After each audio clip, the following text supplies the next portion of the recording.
حنفي صاحب د تیکه د کوم ځای تولید ده او کیسه یې وکړه؟ دا مو ولله الحمد د خپل وطن او په زمین کې د ریاست نساجي پل خمري تیکه ده او دا هغه زاړه ماشینري وه چې په خپل وخت کې خرڅ شوي او استهلاک ته سپارل شوي ولله الحمد د مشرانو او د مسؤلینو او دلته د کارګرو په ډېر زیار ایستلو سره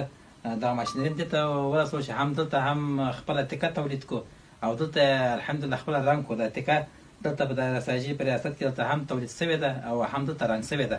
او دا تیکه چې موږ تاسو وینو تقریبا 1 متر بر ده سره پخوا دا ماشینري هم تقریبا د 80 سانتي په شاوخوا باندې بر و. د خپل یو مشکلو سره موږ نهایتاً 80 سانتي ماشینري هم 1 متر ته سره برداره کړل او دغه هم د اوړي تیکه ده او په زمین کې کوم دغه تیکه چې تاسو وینئ دا بیا هم هغه ماشینري ده چې موږ تاسو ته مخکې توضیح درکړه چې 80 سانتي یا 80 سانتي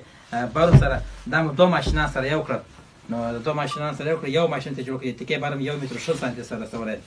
دا تیکه اوس 1 متر 60 سانتي ده تقریبا د مني د وخت اغوستلو تیکه ده سره او رنګ هم د پولیسي تیکې رنګ ده چې عادي خلک هم استفاده ترې کولی شي او که چېرې پولیسان هم وغواړي د هغوی د یونیفورم مطابق او رنګ مطابق تیکه ده. حنفي صاحب بغلان خلک دې ګوري ته به څه اطمینان ورکړې څه وخت به بغلانی وکولی شي دا تیکې نه خپله کالي جوړ کړي یعنې څه وخت به دا تیکه بازار ته وځي د خیره؟ الحمدلله چې تر اوسه په دې وتوانېدلو چې تیکه هم تولید کړله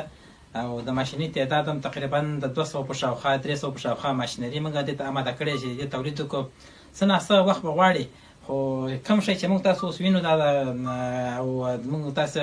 وطنداران یې ویني سره په ډېر لږ وخت کې به انشاءالله د دې شاهدانه چې هر سړی که دا تقاضا ولري دا کالي به اغوستی وسي. ډېره مننه.